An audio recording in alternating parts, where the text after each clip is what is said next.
ГСП онлайн. Городские новости сейчас. В детском саду номер 69 прошло открытие муниципального конкурса «Воспитатель года-2017».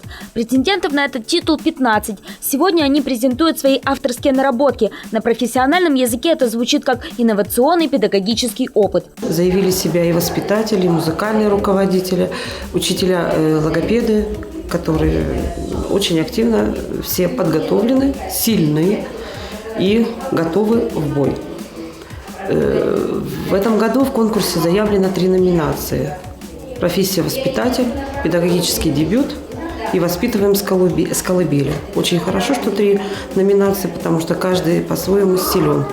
А еще все очень творческие. Например, Ольга Сорокатая показывает инновационное средство сенсорного развития – мягкий планшет. Прототипом стал распространенный ныне гаджет, что очень привлекло детей. На деле же это своеобразная фетровая книжка с такими же фетровыми овощами и животными. Все это воспитатель шила дома вручную. Другая конкурсантка свою презентацию начинает стихами. И тоже сразу понятно, с таким творческим воспитателем дети точно будут тянуться к прекрасному.